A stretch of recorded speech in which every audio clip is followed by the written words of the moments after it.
Hey guys, thanks for stopping by. Today I kind of wanted to go over a video about my future training. In the next few weeks I'll be going down to Camden, Tennessee finally to train at Tactical Response with Yeager and his boys down there.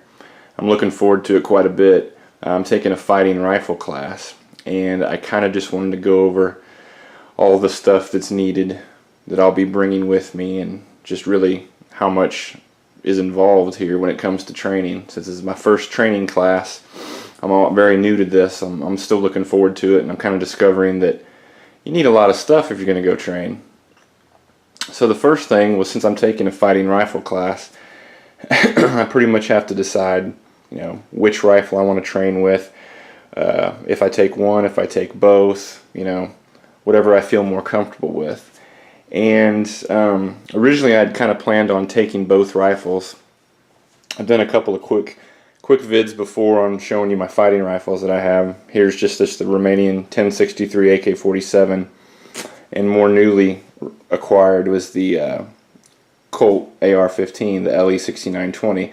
That's mainly the old lady's gun, but I run it too. So originally I thought, well, maybe I would take both. I probably need to get good trigger time between both, learn how to fight with them other than just, punching holes in paper. That's just planking.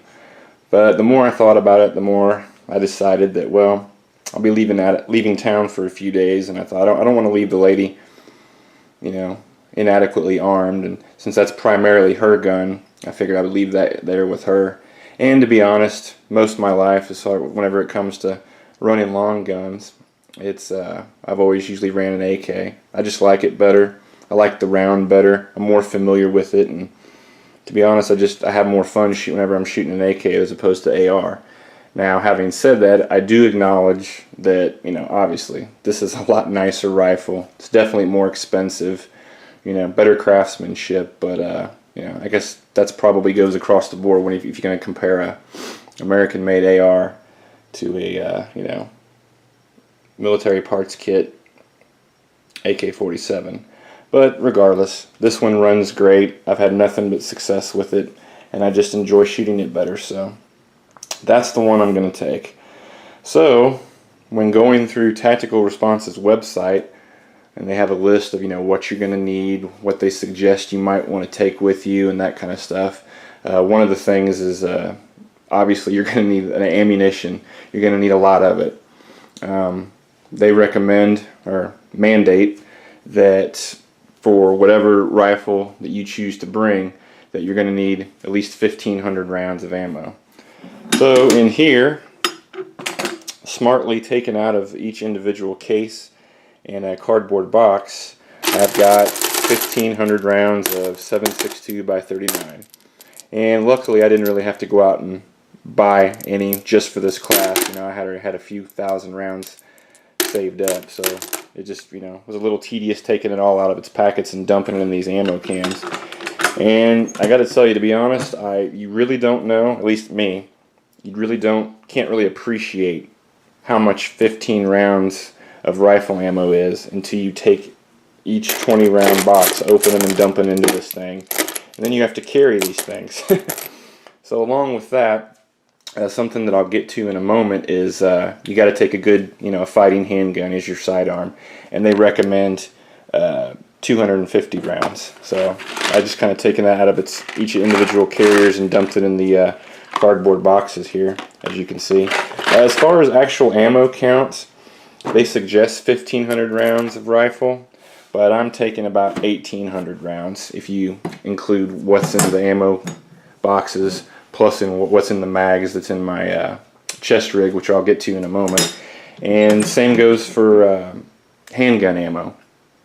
They suggest 250, but I'm actually going to be taking about 100 more, so I'll be taking about 350 if you count what's in the magazines and what's in your actual ammo crate.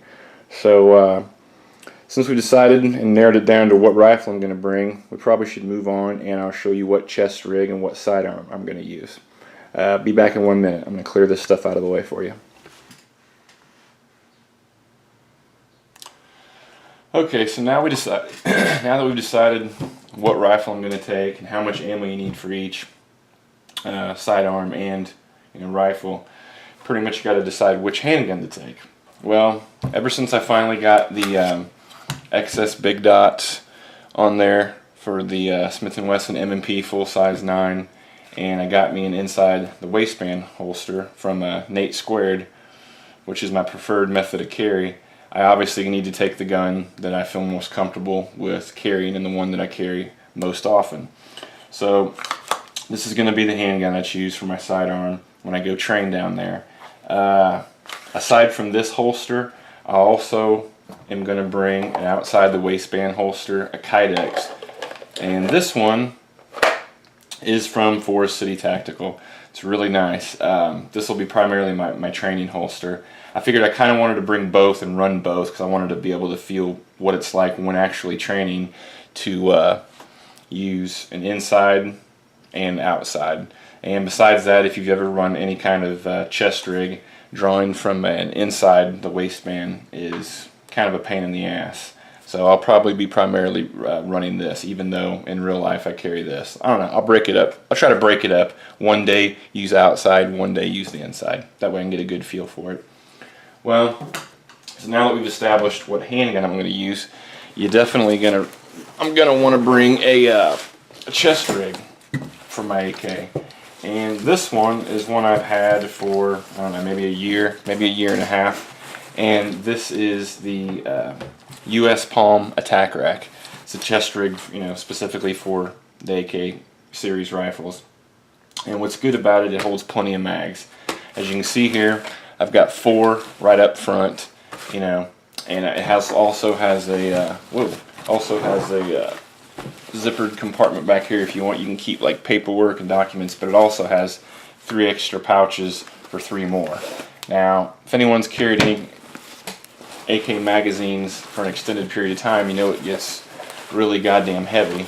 So I'm not going to carry too many, or if any, in the zippered pouch behind here, but I am going to run the 4 primary ones up front, and I'm going to bring 1 extra. They recommend bringing at least 5 rifle magazines.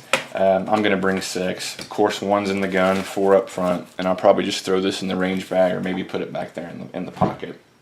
As far as what I decided to bring with me to Camden is, I guess out of the magazines I have, probably the best quality ones, because I assume they're going to get the shit beat out of them and get pretty abused.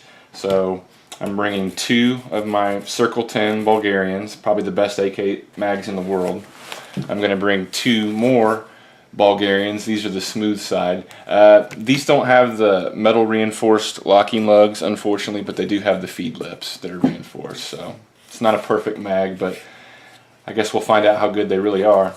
And of course, here in the middle, I've got my 2, Eastern Comblock steel mags, pretty much built like a tank. Heavy, but they work well and they're durable. So that's going to be my chest rig. And as far as like sidearm and handgun requirements, they suggest that you bring at least 4 pistol mags. Well, that's perfect because for the Smith & Wesson M&P I have 6. Obviously I always keep one in the gun, and then I'll carry 1 extra in a pant pocket or whatever. These are filled with defensive ammo, hollow points. But in here, the great thing about this US Palm Attack Rack is that it all up front and kind of wraps around the sides slightly, not very much, but it's got 4 of your pistol mag pouches up here, which are really badass. So I've got these all loaded up, ready to go in the 4 slots, and these will be the 4 mags that I use for when actually training. Oh yeah, one other thing I wanted to point out is that the one thing that they suggested and recommended in order to keep you from losing your magazines or being able to identify if there's any kind of problem with the mag you may have was, 1, put your name on it. Put at least your initials so you'll know, and maybe the others around you will know. So I wrote it on here with a paint pen. Unfortunately, it got covered up with this tape, which leads me to the next point. Is since you're going to be outside, who knows, might be in the grass, you're gonna be in that Tennessee mud and the clay and the dirt. You're gonna be constantly stripping and dropping mags and inserting new ones, so you're gonna have to keep track of these bastards. So I picked kind of a sickly, ugly zombie green to hopefully it'll stick out and be able to easily, find if it gets, dropped in the grass or what have you. Another thing was to number all the mags. So like this is 1, 2, 3, 4, 5, 6. That way, if you have any kind of problem with your, when you're running your rifle, you can easily diagnose it. So that's how I went there. Same with the pistol mags. Wrote the name on them in paint marker. I guess I did number it 4. Yeah, so I got these numbered 1 through 4, and that's pretty much it. That's, I guess, the fun part of the equipment that I'll be taking. So I guess I'll wrap it up. It's been long enough. I'll probably come at you guys with a part 2, maybe even a part 3, as far as safety equipment and range bag and gear and tools and that kind of stuff.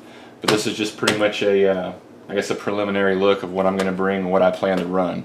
So, well, hope you enjoyed it. Thanks for watching. Thanks for stopping by and checking it out, and we'll get back to you soon.